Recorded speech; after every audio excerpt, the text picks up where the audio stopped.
I had some power like, hi everyone, welcome to the weekly show of Classroom Without Walls, episode 132. My name's I am the host of this weekly live streaming show.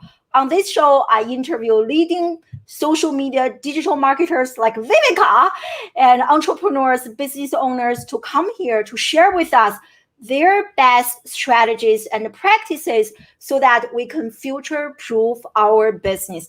And today we are talking about my personal favorite social media platform, which is LinkedIn. And we are discussing LinkedIn's my personal favorite feature, Sales Navigator. And join me live is the one and only LinkedIn expert, Viveka Van Rosen. Yeah, that's what my Twitter handle says. For those of you who don't know who is Viveka is my all-time go-to favorite LinkedIn person, LinkedIn expert. And Viveka is also a LinkedIn learning author. And she also serves as a blogger and consultant for Social Media Examiner, which is the biggest brand in social media marketing. And Viveka is also a keynote speaker. And I just discovered this about you, my dear. Viveka has been speaking on stage since she was 7 years old. Oh my God, incredible. So in today's interview, you are going to walk away from today's episode with a much better understanding of LinkedIn Sales Navigator and whether or not you need to invest in this. And for those of you who have already invested in Navigator, and we are going to discuss some specific features, benefits, and best practices, things like that. So make sure you stay until the end and bring your notebook and pencil and get ready to take notes to learn. So my dear friend Viveka, welcome to the show. I'm so excited. Thank you so much. It's my pleasure. And I'm with you. I am a huge Sales Nav fan. Haven't always been, but I think the problem is that Sales Navigator, they're like, oh, buy Sales Nav, you'll get in-mails. Like, I don't even use mine. I mean, there's so much better stuff out there, in my humble opinion, which I know we're going to talk about. Exactly. And by the way, we're live on Facebook, on LinkedIn, on YouTube, on Periscope, and on Twitch. So let me know in the comment section, we are everywhere, where you guys are joining us live from, social media-wise and geographically speaking. So really honored that you are here. And Viveka, I want you to add a few things. Your bio is like this long. It's way too long. I selected a few. So please add a few things to my very brief introduction of you. Thank you. I think you nailed it. It's kind of funny. I'm a fan of the stage and I really miss being on a live stage, but I appreciate the virtual stage. But yeah, ever since I could basically talk, I've been talking on stage. So I'm really glad to have a platform like LinkedIn to be able to talk about something interesting. And, I'm very honored to have been chosen by my business partners at Vengresso. So we started our business 3 years ago. Before that, I was a solopreneur, entrepreneur for 15 years. And forget about me. Let's just talk about LinkedIn and Sales Nav and what people can do to be more successful. I love you so much. Actually, Viveka came to my show earlier this year. And yes. Look, halfway through, and she's back again. So we have already dozens of people here. Thank you so much, everyone. So let's get started.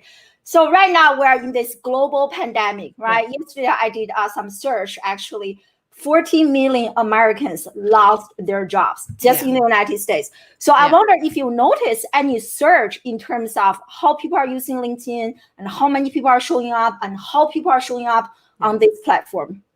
Yeah, most definitely. I mean, one thing you could easily see is if you go to who's viewed my profile, especially if you track back a little bit further, you could definitely see March, April, May, June, and now it's kind of thinning off, but there was definitely an upsurge in people, getting on LinkedIn, viewing people's profiles. So that's number one for sure.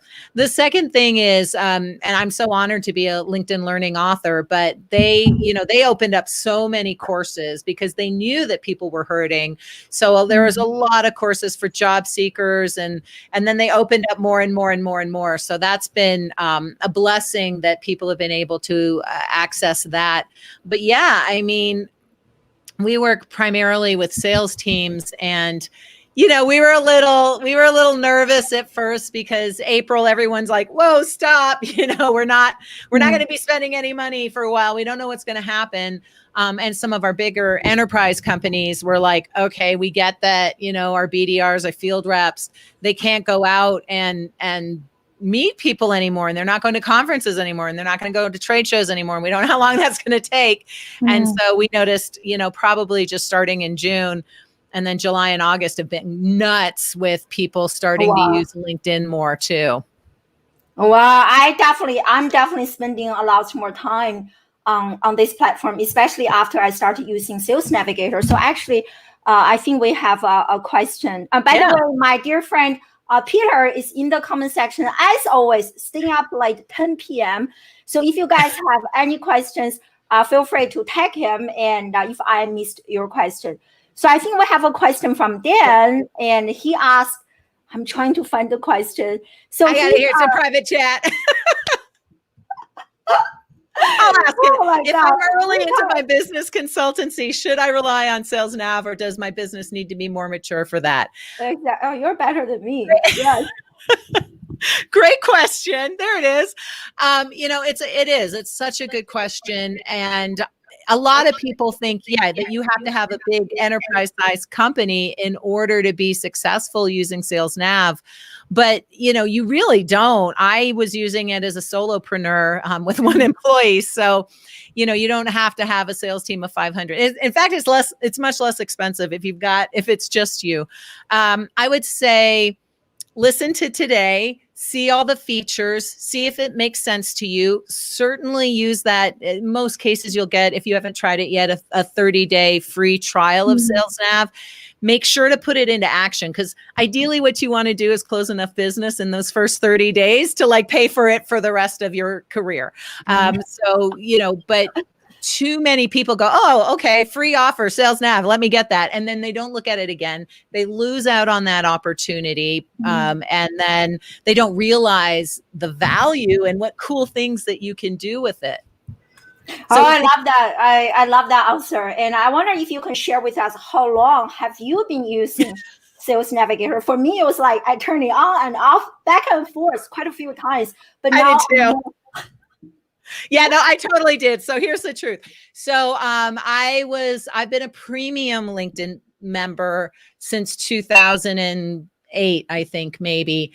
And then when I started doing classes for LinkedIn Learning, they give you whichever one you want for free. And I'm like, no, I like premium. Well, then I can't remember what year it is, maybe 2015, 2016. All the benefits of premium kind of went away. And right before that, I've got that wrong. So right before that, they took everyone from what used to be called the Business Plus plan, and they put them into Sales Nav. And I was so mad because I hated Sales Nav. I'm like, I want to do everything in LinkedIn. Why are you taking me to this other stupid platform? I don't want to be on this stupid platform. I want to do everything within LinkedIn. I want Business Plus back. And I was irate, and I might have shared one or two little quotes that were not very nice. And then with the with LinkedIn Learning, they gave me premium LinkedIn because I already had Sales Nav. And then I discovered that they'd gotten rid of all the good features. And so I'm like, oh, okay, fine. Y'all are giving me Sales Nav for free. I guess I'll use it. So then I used it for another 2 or 3 years. And then they're like, yeah, no, we're not going to give you Sales Nav anymore. And so I'm like, oh, fine, I'm not going to pay for it. And then that lasted a month.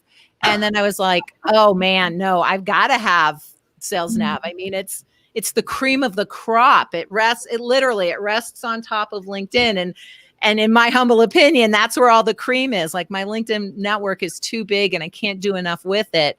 So I can pull out, the premium leads and keep track of them on LinkedIn, Sales Nav. So I have been a faithful Sales Nav user now for the past probably 5 years. Oh, wow. That's incredible. So are there, and you kind of mentioned a few. So what are some specific benefits that you have received as a result of investing in Sales Navigator?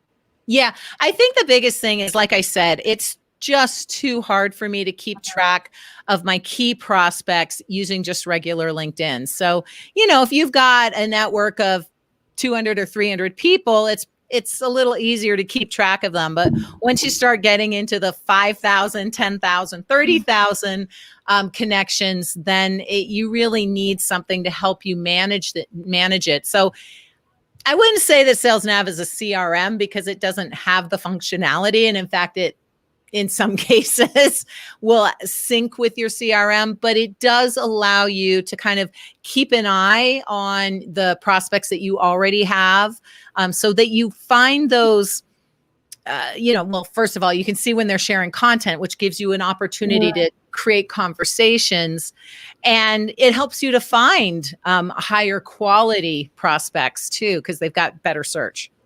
I love it. I remember like my network has grown a lot recently, and especially in the early days, I kind of just randomly accepted everybody's invitation. Me too. I don't do it anymore. So network has become really big. I love our Sales Navigator, and you can save the search, and every time when there's an update, important people actually made an update, so you can engage with them.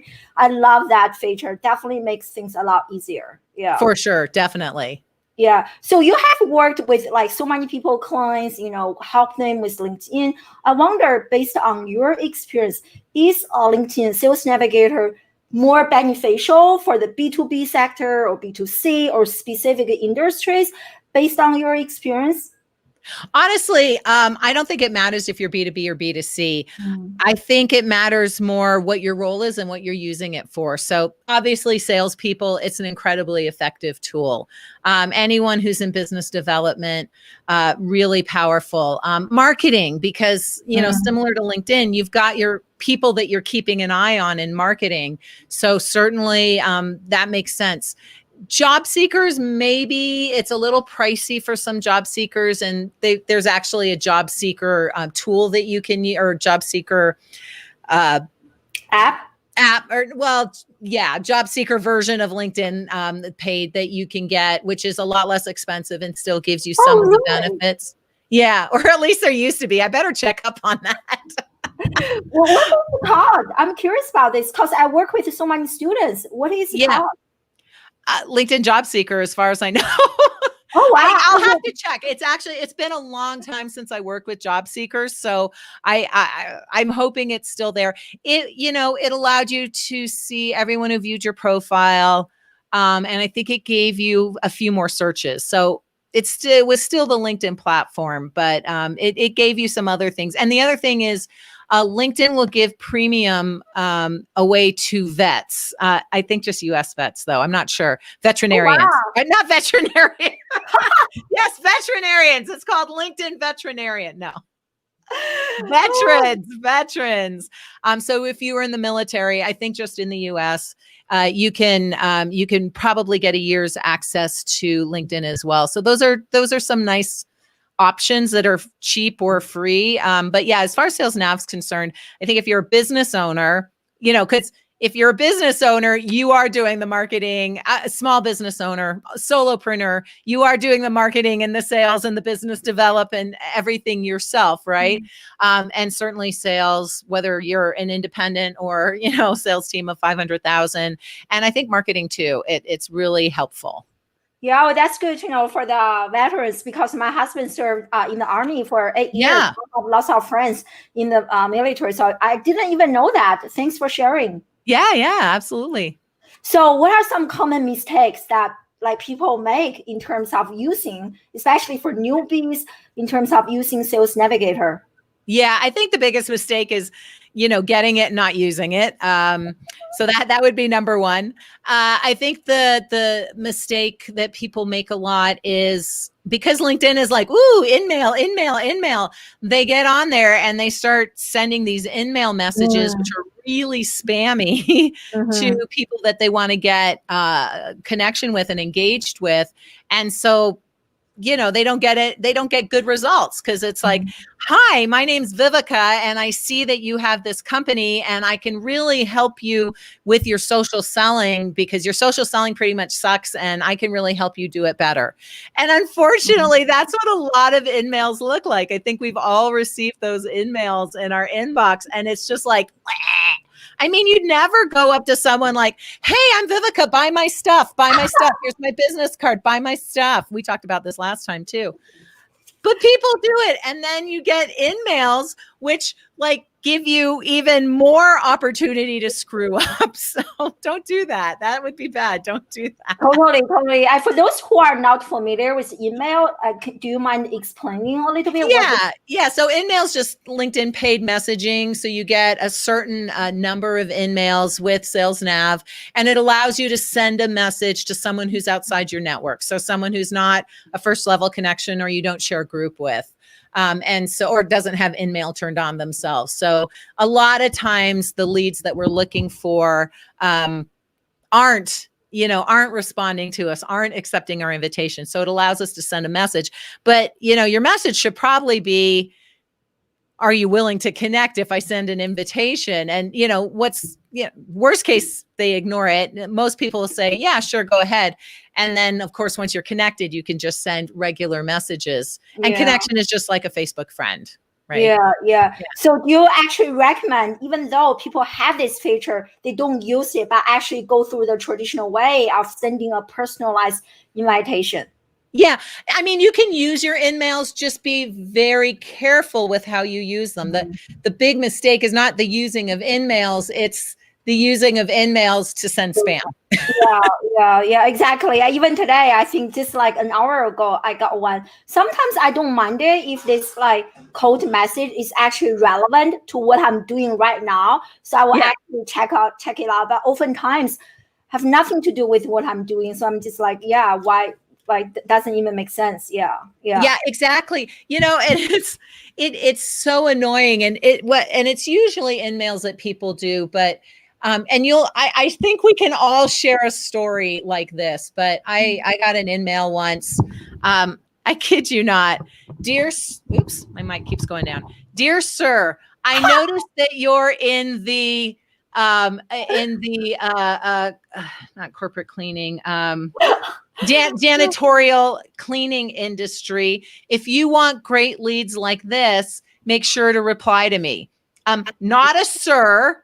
Mind you, I did just share a post. I discovered Snap Camera, so I did just share a post on Facebook with me with a beard. But still, not a sir.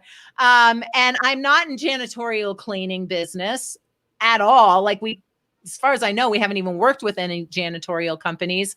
And no, I don't want a spammy, spam bot lead like this. And of course, they're using in-mails to do that. And it's so expensive. I don't get why people pay for all these in-mails and then they just send spam, and that'll get you shut down. Never mind, it just gives a bad impression. So don't use in-mails badly. Yeah, like actually to get prepared for our interview, I was listening to quite a few different podcasts. I heard this from one podcast. This guy, apparently he also does LinkedIn training. He said that there are actually lots of LinkedIn staff. They join like different groups, different paths, and different like software to see what some practices people are doing, so they can call them out. Or I was like, wow, that is so interesting. Yeah. In fact, LinkedIn is shut down or tries to shut down all these third-party automation apps. But if you want to pay LinkedIn, then you can absolutely pay LinkedIn to do the same thing. Yeah. You got to spare 10, 20 grand and you want to spam a lot of people. Like, why? Yeah. So now I want to actually, this is getting really interesting. I want to share my screen. So maybe we can discuss some of the, for those people who are not familiar with the navigator function, so we can discuss a few cool features. Sure, absolutely. I mean, I'm only using the very superficial level of LinkedIn Sales Nav. Don't worry, that's all you need. Hashtag don't judge me. Hashtag never. So here I actually have this. Perfect. So one of the things that I love about hashtag is the search. One of the problems with free LinkedIn is after you do a couple hundred searches or a couple searches and get a couple hundred responses, LinkedIn goes, oh, it looks like you're using this for business. You got to pay up. With LinkedIn Sales Nav, you could basically do as many searches as you want. And then once you start nailing those searches and getting really good responses and kind of the right people, then yay, you can save that search and it's easier to see. So actually, if you'll go back one, I want to make sure. So everyone who's got LinkedIn Sales Nav, please do this first. And maybe you have, maybe you haven't, but under the little picture of yourself under settings, there's preferences. You see it here? Yeah, right there. Exactly. Go into settings. Up to settings, up to the very top settings. Oh, keep going. There you go. And if you scroll down a little bit, there you go. There's your sales preferences. You've got them set up. So I don't know if you want to show people that or not, but you've got your sales preferences set up. So I'm showing people everything here. See how hard I work to make this show to generate value. Exactly. And the cool thing about sales preferences, you can choose geographies, industries, company sizes. What else can you do? I can't read that. Functions and seniority levels. So if you have very specific geographies, functions, seniority level, you can go back up. There, stop. If you've got very specific, industries that you work with, seniority levels, not so much titles, but industries, it's so cool because you can set those up ahead of time. And then when you go in a search, instead of having to type that in every time, you just hit sales preferences and it starts to get those filled out for you. And then you can just customize it from there, which is where we'll go next. But in addition to that, if you have everyone has who's viewed your profile, but when people view your profile on free LinkedIn, LinkedIn's going to look at these sales preferences and go, oh, you're interested in these titles and these industries and these companies. And it'll actually feed you the best people who have viewed your profile. So that's like a little kind of secret benefit that they never talk about. Okay, now go into search. That is so interesting. That's so interesting. It also reminds me of, not randomly looking at people unrelated to my industry properly and be more intentional with the people I'm connecting with, which I'm doing a much better job nowadays. Yeah. Exactly. So as you can see there, you can click on apply your sales preferences. So you click on that top right. And now it's going to feed my mic. Now it's going to feed that. So now you can just go in, and I think that the fields I like the most are the company size, because maybe you work with bigger companies or maybe you work with smaller companies. So you can adjust your company size. Of course, titles you can do in free or paid, but just type in anything so we get a result. And then I'm going to show them kind of put a keyword of a keyword education, right? Perfect. Excellent. And then hit enter, obviously, or search. So now what's cool is you can continue to adjust that search. You're like, oh, 570,000, that's way too many. So on the left-hand side, you can always jump in and continue to adjust that search. You can take out or add geographies. You can add titles, companies that maybe you are, if you're looking for a specific company that you want to work with, so you can adjust all of that on the left-hand side, kind of on the fly. You don't have to go back into your search, but the key is, go ahead and scroll up to the top. This is the second reason I absolutely love LinkedIn. If you scroll over to the right a little bit, you'll see people who are active on LinkedIn. Yeah. I mean, 87K is still too much, but go ahead and click on that. I love this. Yeah. Right? Because great, I have 670,000 leads. And by the way, I always recommend that people narrow till they get about 5,000 leads, which then will give you about 300 or 400 people on average who are active on LinkedIn. And then that's very manageable. So you've got your 87,000. So that these individuals are actually active on LinkedIn. They're sharing content that you can then engage upon to create that familiarity. So when you reach out and send them the email or the invitation to connect, they're a lot more likely to do it. So 87, still too big. So let's go on the left-hand side and add maybe a title and a company just to or maybe narrow I want to do because I cannot work in alternative education. So maybe we can do give it go ahead and do that. Yeah. Yep. Oh wow, look. Yeah, there we go. So we're getting a little bit better. And what titles do you tend to work with? So the people I mainly target parents, and so what I discovered, that's why you see the ranking earlier. Generally, CEO, founder, being in the business for at least 5+ years. Because my program is more high end, so I discovered those people are generally more interested in my program. So yeah. So perfect. So what you might do, if you've got bigger companies, narrow those down. Right. Or you just kind of play around on the left-hand side there. Make my screen bigger so I can see too. Let me use this setting so you can see better. There we go. Yeah. So maybe we take out the head count of even 51 to 200. Yeah. Right. And then maybe we add self-employed. Oh, look. Yeah. Yeah. So now we're 3,000, still a little bit much, but that's okay. That's workable. So then the next step, of course, is sorting by those 3,000. So go ahead and click on the 3,000. And LinkedIn, about a year ago, added something called lists. So now you can go through and select everyone. You just have to go page after page after page, or you can be a little bit more discerning and find the individuals that you kind of want to keep an eye on because you want to engage with them, because you want them to be a part of your program. So you can go through and just click on a few folks. And then once you've done that, you can actually have the opportunity of creating a new list.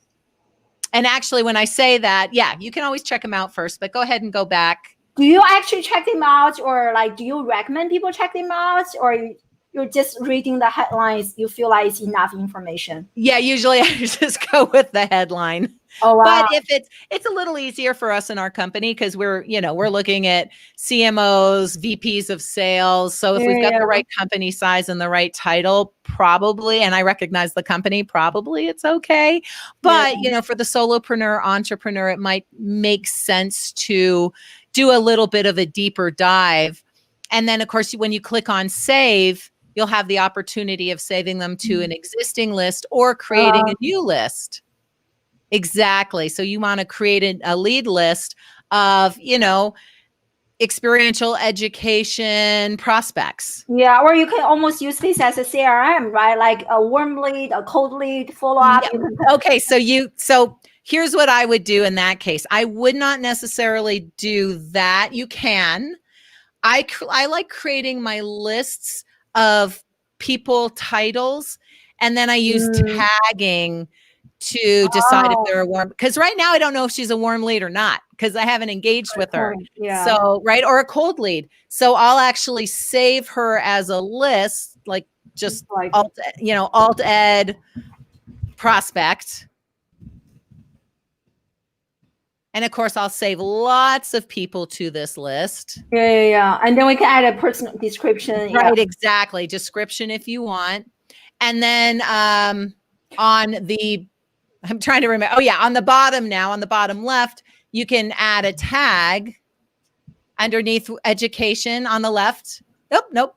That left. Keep going left. There you go. Now I can add a tag, which we've kind of done this. You've kind of done the opposite, but you can enter a tag, warm, cold. Yeah, I think I did. I'm going to change. Yeah. So what I did was, I see what you mean. Well, and I used to do tagging the way you do too, because they didn't have lists. So I would have multiple tags. I would have alternate education or alternate, alt ed prospect, and I would tag them with that. And then I would also tag them with, hot lead. And then I would also tag them with accepted invite. And then I would also tag them with follow up. And then I would right? High priority. Yeah, high priority. Exactly. And those are still very good tags. But as far as just creating lists of people, I like creating the list first and then just tagging to the tagging becomes more of the CRM for me. Yeah, I love that. I remember what you mentioned earlier. Remind me of all the I watched quite a few LinkedIn Sales Navigator LinkedIn courses, and I was trying to create them. Yeah, it makes so much sense. Yeah. So that's the problem when they add these great new features. You're like, now I got to change my strategy. Yeah. Darn it. When you actually add them, when you do your own magic show, so this person has no idea, right? It's not like on Twitter, sometimes when you add this person to a list, on Twitter, people are like, oh my God, this person added me to whatever list. But here it's like private, right? You are just doing your own thing. They have no idea. None at all. Unless you're doing a webinar and they see that you just added. Like right now. Yeah, so how about this one? Like add notes. So whenever I get a new lead that I actually get a phone call with, I'll keep my notes in there. The problem is you're limited to like 500 and it's really weird numbers, like 534 characters or something like that. So I'm taking notes. And then I'm like, crap. Now I got to go and make a new note. So, but yeah, anytime I meet a new, or I have my first phone call now, my sales team gets mad at me because they're like, just open it up in HubSpot and make those notes on their contact card. But, maybe they're not a good contact yet. Plus I'm not in a sales role anymore. So I keep my notes here. I can always copy and paste them into my CRM later. Yeah, I love that. So do you actually every day you don't actually go to your own main like LinkedIn page? You just kind of come here to see the important leads that you have saved. Is that how you do it? How often do you check this? Yeah, so I do both. So I go into regular LinkedIn. I want to check my regular LinkedIn inbox. Even though I know you can get to it from Sales Nav, I always open up regular LinkedIn first. Plus, I always get to Sales Nav by clicking on the Sales Nav icon. So I always go into regular LinkedIn first, but that's just for one-on-one communication. So notifications, messages, invitations, I do that all on free LinkedIn. But yes, then I go into Sales Nav. But what I do from the home screen, and here's the third reason I love Sales Navigator, and I can't believe they haven't even mentioned this. Go ahead and jump on the home screen for a sec. You are so amazing, my dear, dropping so much value. Thank you. Of course, my pleasure. So you go here and you go, okay, alerts. All right, well, there's a bunch of alerts from companies, and that's not very useful. Now go to all alerts and click on the down. Yeah. Oh my God. Links who have viewed my leads who have viewed my profile, leads who have engaged with my content, leads who have accepted my connection requests. This is the best. I didn't even know this. Oh my God. I know. Wow. This is so useful for people like you have like a large network. Yeah. Oh my God. Even for me, mine is definitely not as big as yours, but it has become so messy. This makes, oh my God, a huge difference. Right? I mean, and here's, so we, leads who've recently viewed your profile. So you, on LinkedIn, you get everyone who's viewed your profile, but here you're saved leads who have viewed your profile. That's awesome, especially if you're only saving leads who are actually active on LinkedIn. Leads who have engaged with your content. Mind you, I don't think this is working yet because mine's pretty sparse, but I know that a lot of my saved leads interact regularly, but still, at least they have it. And one of the things I had to do for keeping track of my connections was tag, sent invitation. And then I'd have to sort by the tag sent invitation. And then I'd have to see how many first and second levels I had. And then if they can't change from a second level connection to a first level connection, I had to take off that sent invitation and said accepted invitation or connected.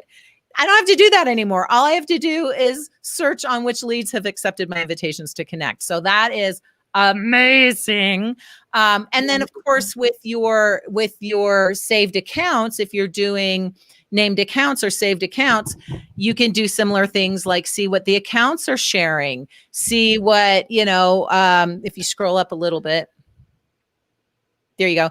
You can see what accounts are sharing. You can see what accounts might be growing, i.e. now they can afford you. You can see who's been hired, what senior level person who might be the decision maker has been. Yes. I'm about to drop my microphone, my cell phone. This is like so much value. Oh my goodness.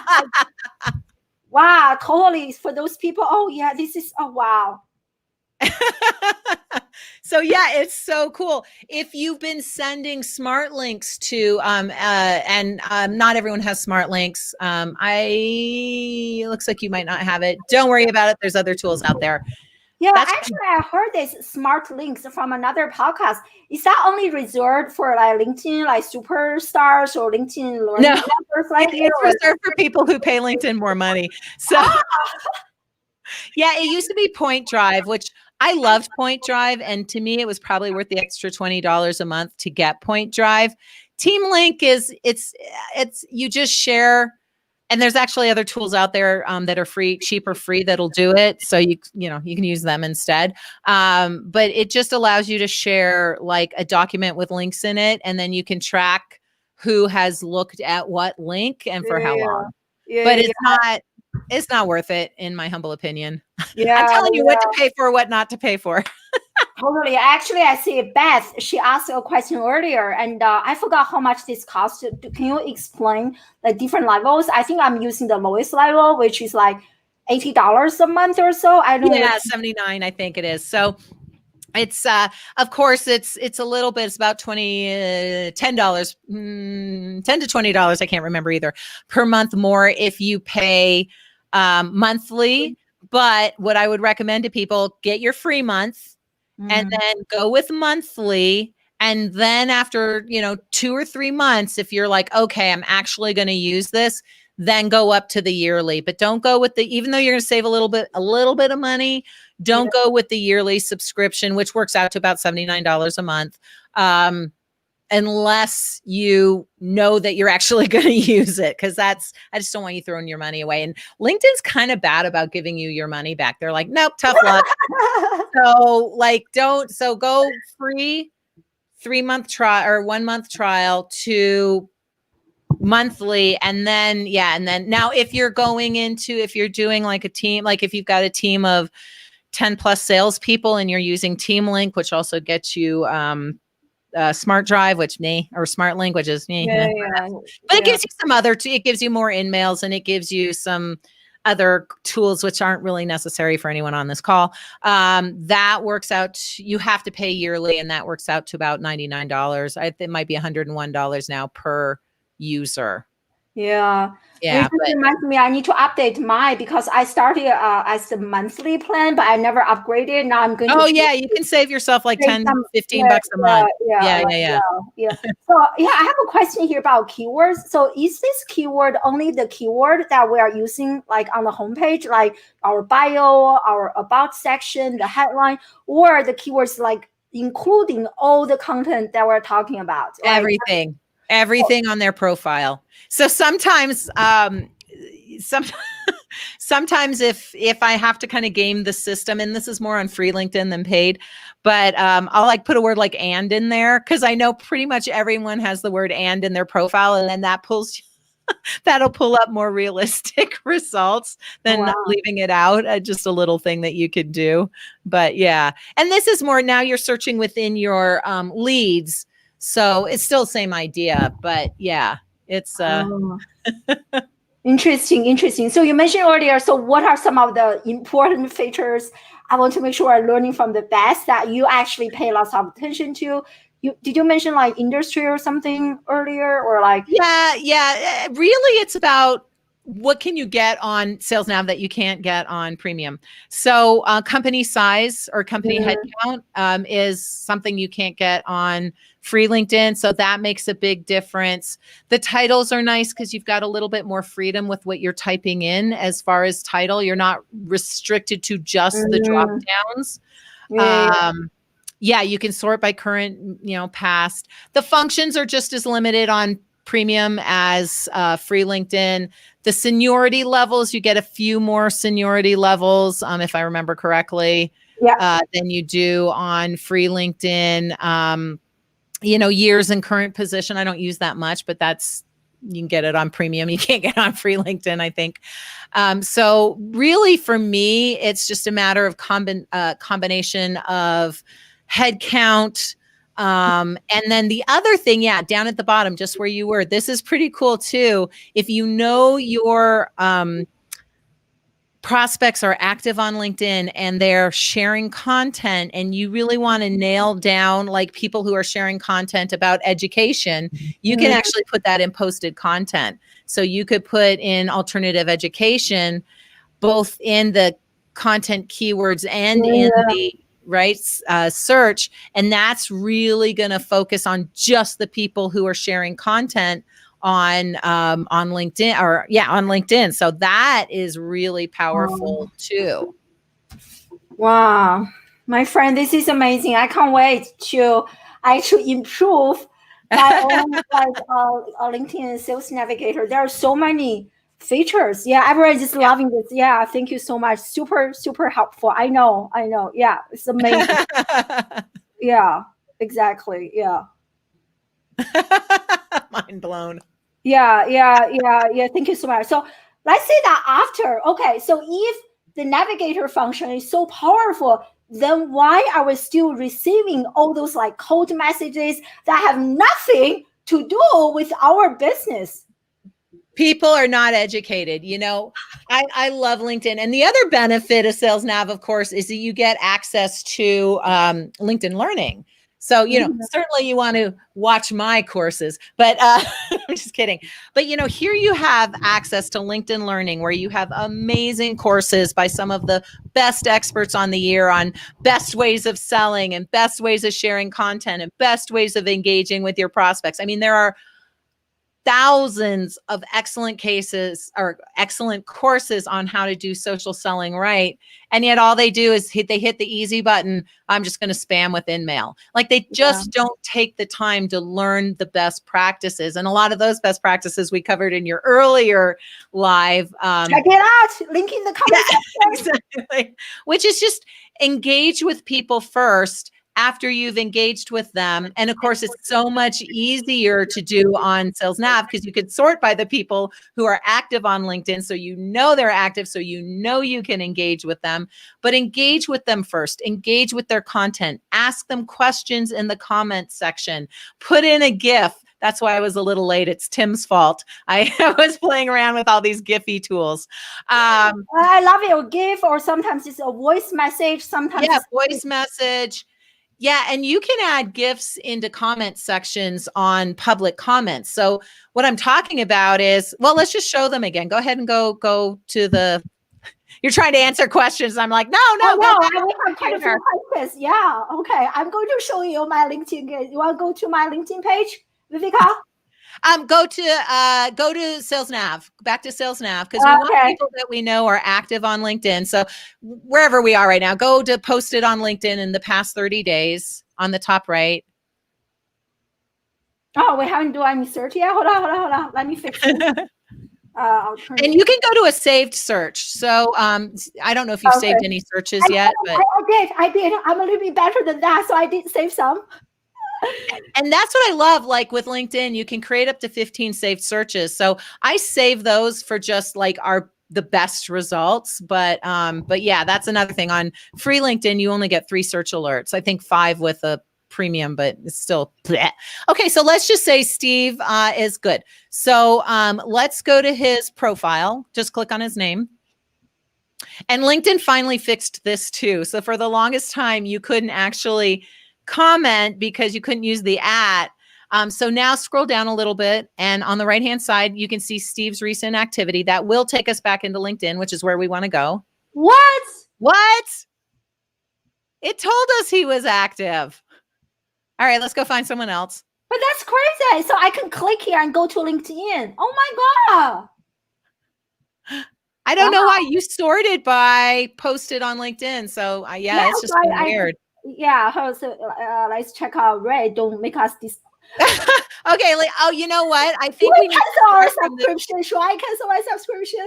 We just need to start from the beginning. I think there's like a little bit. Let's click on Herbie and see. Yeah, I think LinkedIn's okay. There we go. Perfect. So now go to recent activity and see, it's going to take us back into free LinkedIn. So now what you're going to do is, and you should always, of course, read the article first, but we're not going to, and I'm not going to make you hit send, but go ahead and scroll down. We'll pretend we actually read this. And then you would say, great article at Herberto or Herbie, but Herberto, because there we go.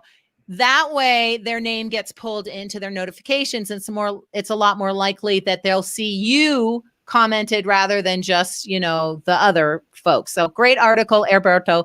And then when you click on the little camera there, what I do and what I was doing today is I actually save. I've got a file called GIFs, but go ahead and pull up any picture. I mean, we're not going to hit send.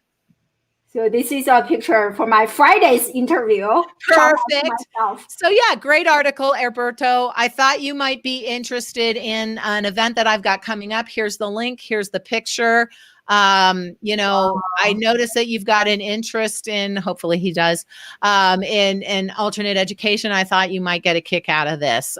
Thanks again for your article, and by the way, I'm going to send you an invitation to connect. I hope you don't mind. Right? Oh my God, this is amazing. Like I have so many interviews. I can literally do this for my education. I have another education podcast. I can go through this. Hey, you are struggling with this problem. Check out this interview I just did with Vivica. Exactly. And then are you open to connecting? And even if they don't don't reply here and say yes, you've like primed the pump. So now you can invite them to connect and or send them another email saying, hey, thanks so much for the article you posted the other day. Don't know if you saw my, my comment. I thought it was really great, and hope you're willing to accept an invitation to connect. Totally. And when you do a comment like that, right? When you look at other people's comments, most of them are so what's going to stand out here? Or Ernest, right? Exactly. Oh my God, this is powerful. Oh wow. So this is, I love this. Thanks for sharing. So powerful. Oh my God, Vivica, this is amazing. I may be able to catch up with you one day. You have surpassed me. Okay, so I just have to say, we knew of each other, but we met at that dinner at HubSpot, 2 years ago? Yeah. At which point, first of all, she's amazing, right? But you had just kind of started your business. And you were I had no idea what I was doing. Yeah. But like, here's the thing about Dr. I, she is a lifelong learner, and she instills that in other people. Well, girl is kicking butt. Like I just see, right? She is kicking butt on Facebook. She is kicking butt on LinkedIn because she learns, she absorbs, and she puts into action. And that is key to being successful on any platform, is you just got to put these things into action. And it's not hard. It's just a little time consuming. But when you look at the payoff, when you see how your brand, like you just closed like a 50K deal, right? Or 6K, I don't know. Anyway, it was a lot. And I mean, it's just like, it's worth it if you do the action, but a lot of people, especially now after this session, my friend, oh my God, I'm shooting for that. Seriously, this is powerful. We have quite a few questions, but I definitely want to respect your time. So I forgot who sent this question, but Peter got this question. Thank you. So this person is asking, could Sales Navigator be helpful for people who are trying to sell their books? Yes, authors and speakers. So this is how before... So I taught and trained on LinkedIn for 15 years.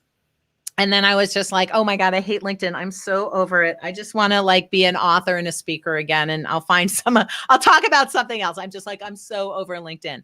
So I started using Sales Navigator to find speakers agents, to find book agents, to find event planners, to find, so my prospects, it wasn't sales per se, although I was selling myself. And if you're an author, you're selling your book. So I was looking for what would be a prospect for an author, for a salesperson. So I'm sorry, for an author or a speaker. So yeah, you can absolutely use LinkedIn. Not only that, you can create a list of other authors and other influencers, and you start to promote them. They start to promote you. You start to get aligned with them. And that's another thing I do. I'm actually part of a LinkedIn authors group. And just by aligning with them, it's positioning me more as an expert, not just on LinkedIn, but in these other areas and other areas and industries as well. So you can absolutely use Sales Nav. Now, if you are an author, speaker, and you've got 5 connections on LinkedIn, don't bother with Sales Nav yet. Right? Build up those connections, build up those individuals. And then when it becomes a little bit overpowering and you're not seeing all the activity and you really do want to engage with those individuals who are engaging on LinkedIn, then you upgrade into Sales Nav. Oh, I love that. And that's a very honest answer. Thank you so much for saying that. Yeah. So here's another question from Beth. So she asked you, and do you connect with prospects first before putting them on a list? So can you follow their activity? Great question, Beth. Connecting. Yeah. So here's the value of Sales Nav. You don't have to. So I will, not always, but most times I'm not already connected to them. I can still absolutely put them on a list, keep an eye on them, engage with them. And only after engaging with them a few times will I reach out and invite them to connect, because otherwise they don't know who I am. So I almost always save them. Now on free LinkedIn, you can follow people. You don't have to be connected like you can on Twitter and everything else, right? So you can follow people, but there's no way of organizing it. In order to organize the people that you're following, or you need to save them as a lead on Sales Nav and put them into a list. Yeah. Is this great question? Can this process be like automated? Is that what you were saying earlier, using some third party to, no. Don't do it. There are third-party automation tools out there. They almost always mess up, and you will almost always end up with a dear sir or dear name. The other thing is, of course, LinkedIn doesn't like automation. So if they suspect you at all of automating the process, they are going to restrict your account. And this drives me nuts about some of the done for you people out there.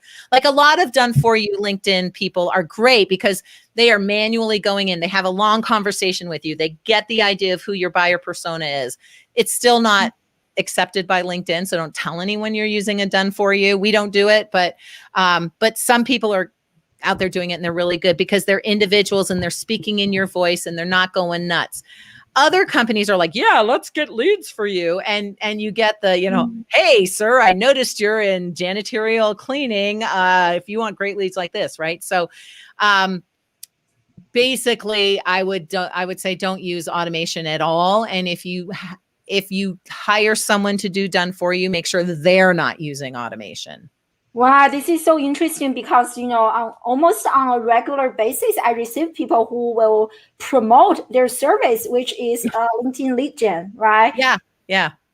And there's some good people out there. Like, don't get me wrong. There's a couple folks that I refer, because they're so good at it, because they're literally taking on your voice and they're spending time with you and they're understanding your problem. And so there are some people who are excellent at it. But yeah, if they're using automation, like run away, because they're going to most likely cost you access to your own LinkedIn profile. They're going to cost you money, and they're going to cost your reputation. It's actually going to cost you credibility using them. So be very, very careful. Wow, this is such a great message. Thanks for sharing. Yeah. So here's another follow-up question from Beth and LinkedIn 101 here. So should communication on LinkedIn reflect what you do on other platforms with emojis, GIFs, etc.? The answer might be yes, but she wants to hear perspective. I'm Yeah. not really understanding the question, but you are. Yeah. No, the answer is yes, but know your audience. So, there are emojis that I will share on Facebook that I will not put on LinkedIn. What's so funny to me, in fact, my friend Laura Burgels, who's awesome, and you should follow her, and she's another LinkedIn author, and she's part of that pod that I was talking about. But she was talking about like GIFs, because I didn't know this, but you can now put GIFs as the header image on articles, which I just played around with, and it worked. Is that the recent article you did? I loved reading the article. You were talking about video marketing. Yeah. So if you're using LinkedIn Publisher and creating long form articles like blog posts, in the header, you can put a GIF, but make sure that the GIF is accurate to your audience, right? So no unicorn poop emojis unless your audience loves unicorn poop emojis. No like cats playing piano GIFs unless it makes sense. I accidentally, I'm trying to remember. I sent a GIF to someone, and the first part of the GIF was exactly what I want. I think it was like a Friends motif, and I sent it, and then the second part of the GIF was Trump's face. Now, I'm not a fan, but I try not to be political on LinkedIn. And so it was like Joey doing, I can't remember what it was even, but anyway, the GIF turned into Trump, and it was clearly a political message. And I'm like, and after you send a private message on LinkedIn, you can't delete it. You can delete it. That's what I love about Facebook. You can still delete sometimes. Yeah. Exactly. Yeah. You can't on LinkedIn. And so I'm like, oh my God, I did not see the second part of that GIF. I'm so sorry. I don't like it, but I'm so sorry. So yeah, just know your audience. The short answer is know your audience. Well, I love it. Oh, so much value. Thank you so much, Viveka. I know that we can just keep talking about this. And you are speaking at Inbound. Are you talking about LinkedIn? Yeah. In fact, I just did. And I had to redo it because I was so shiny and sweaty. Yeah, I can't go and get it. My Inbound banner's right over there. Oh my God, did they ever go all out, right? I'm so impressed with Inbound this year, even though they are making. Yeah, I did my last week or so. Yeah. Yeah. I was so impressed. But yeah, I had to redo because I was like, they did my recording at noon and I was just sweating. Like my face, I mean, it's shiny right now, but I was just like, and then I didn't catch my camera. So let me see. My camera was like, no, that's fine. Wait, there's a bad one. Yeah, my camera was like this. Oh my God. So anyway, I just reshot it, but yeah, no, I don't remember what the original question was. Related to LinkedIn. Everyone should check it out because this year Inbound has a free pass. Yes. So many sessions. Are you speaking on LinkedIn or different topics? Yeah. More so LinkedIn, but actually very much what we've been talking about today. What's the best method for how can you best create a social selling initiative either for yourself or for your company or for your clients? And so I walk through our Vengresso 6-phase successful social selling initiative and give tips in each phase on what to do. So yeah, absolutely. Come see me. Yeah, definitely check it out. And I'll be there doing the live Q&A after too. Yeah. Oh, that's awesome. I can't wait to check it out. And also share with us where people can learn more about you and connect with you. I have been sharing your LinkedIn and website and just repeat them again and share with us. Make sure people catch you. Sure. So obviously our website's vengresso.com, 1S, not 2. We're not soup. So 1S, vengresso.com. If you Google LinkedIn expert, my LinkedIn profile shows up like second or third. So just let me know that you were on Dr. I's live, and I'm more than happy to connect. I'm at my limit, but I can delete some people to accept you in. So, and then I'm really old and I go old school. So you can always just email me, viveka@vengresso.com. I love it. I remember when I shared your LinkedIn link with Peter. She was like, "Oh my God, LinkedIn expert, you got this." I still remember you were a guest on Madeline Sklar her Twitter chat quite a few years ago. Oh my God, yeah. I said, Madeline, wow, I love Bob is her. paying attention to LinkedIn, but you were like, oh wow. I wish I listened to you earlier. Everyone joining live right now should really pay attention to everything that Vivica mentioned because it does work. And yeah, so thank you so much, my friend. Amazing episode. And thank you so much, everyone, for joining us live. So next Wednesday, or for some of you Thursday, same time, same location, I have my friend Alicia. She's in event management, event planning, and she is a one-person $1 million business owner. And she's going to share with us how she has grown her business during COVID. And so really interesting story. So definitely mark your calendar and join us live next Wednesday or Thursday. And make sure you guys follow Vivica. And oh, did I miss an A? Oh my God, your name. Oh, that's right. I think that's why I get so many dear sirs, because Vivek is a very popular Indian name. So yeah, I think it was autocorrect because I did a copy paste. I don't know what happened. Yeah, but anyway, I probably gave it to you wrong. Yeah, thank you so much, Vivica. Thank you so much, everyone. Enjoy the rest of your day. Bye. Bye, everyone.